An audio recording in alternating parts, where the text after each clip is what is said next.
Driver ಕೆಳಗೆ ಬಾರಪ್ಪ, ಕೆಳಗೆ ಬಾ. ನಿನ್ನ ಗಾಡಿಗೆ ಹಿಂದೆ ರೆಡಿ ಮತ್ತೆ ಏನು ಹಚ್ಚೇನಪ್ಪ? ನಡಿ ತೋರಿಸ್ಬೇಕು ನಡಿ. ಎಲ್ಲದಪ್ಪ ನಿನ್ನ ಗಾಡಿಗೆ ಹಿಂದೆ ಎಲ್ಲಿ ಹಚ್ಚಿ ರೇಡಿಯಮ್ಮ ರಿಫ್ಲೆಕ್ಟ್ರ? ಅಲ್ಲಪ್ಪ ನೀ ಹಿಂದೆ ರೇಡಿಯಮ್ ಹಚ್ಚಿಲ್ಲ, ರಿಫ್ಲೆಕ್ಟ್ರ್ ಹಚ್ಚಿಲ್ಲ, ಏನು ಹಚ್ಚಿಲ್ಲ. ರಾತ್ರಿ ಟೈಮ್ ತೊಗೊಂಡು ಗಾಡಿ ಯಾರು ಬಂದು ನಿನ್ನ ಗಾಡಿ ಗುದ್ದಿ ಸತ್ರ ಅಂದ್ರೆ ಜವಾಬ್ದಾರಿ ಯಾರು ಹೊಣೆಗಾರರು? ಸರ್ ನಾಳೆ ಹೋಗಿ ಹಾಕಿಸ್ತೀನಿ ಸರ್.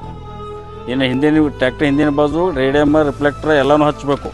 ಹಚ್ಚಲಿಲ್ಲ ಇನ್ನೊಮ್ಮೆ ನಿನ್ನ ಗಾಡಿ ಸಿಕ್ತಪ್ಪ ಅದು ಪೊಲೀಸ್ ಸ್ಟೇಷನ್ಗೆ ಹಚ್ತೀವಿ. ಗಾಡಿ ಒಟ್ಟ ಬಿಡೋದಿಲ್ಲ. ಆಯ್ತು ನಡಿ, ನಿನ್ನ ಗಾಡಿ ತೊಗೊಂಡು ಹೋಗಿ.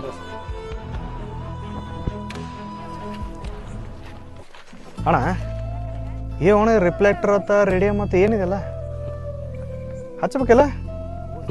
ಅವನಪ್ಪ ದಿನ ಒಂದೊಂದು ಬರ್ತದ. ನಮಗೆ ದಿನಕ್ಕೆ ದುಡಿದ್ರೆ ಪಗಾರ ಸಿಗಂಗಿಲ್ಲ. ಆ ಪಗಾರನಾಗೆ ನಮ್ಮ ಜೀವನ ನಡೆಸ್ಬೇಕು.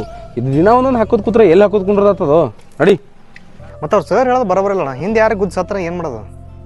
ಅವನಪ್ಪ ಹಿಂದೆ ಬಂದು ಗುದ್ದಿ ಸಾಯೊಂದು ಅವನ ಹಣಿ ಬರ್ ಸುಮಾರು ಇರ್ತದ. ಅದಕ್ಕೆ ನಾ ಏನು ಮಾಡಕ್ಕೆ ಬರ್ತದ? ಅಷ್ಟಕ್ಕೆ ಯಾಕೆ ಸತ್ರ ನಾವೇನು ಮಾಡೋದ? ಬಾ ನಮ್ಮ ಕೆಲಸ ನೋಡೋಣ.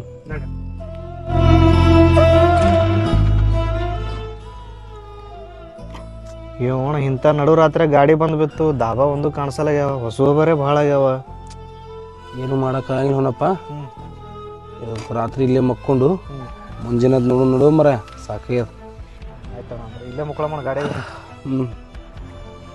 ಅಣ್ಣ ಬುತ್ತಿ ಇಲ್ಲೇ ಬಿಟ್ಟು ಏನಲ್ಲ ನಡಿ ಕೊಟ್ರಿ ಬರೋಣ.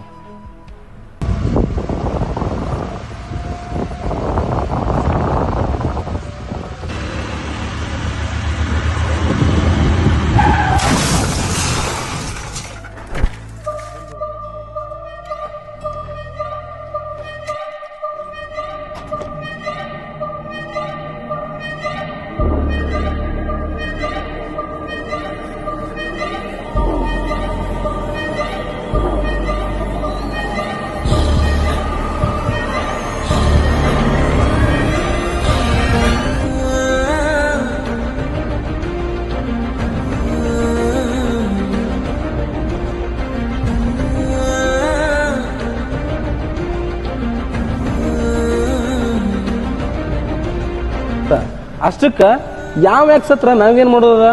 ಬಾ ನಮ್ಮ ಕೆಲಸ ನೋಡೋಣ.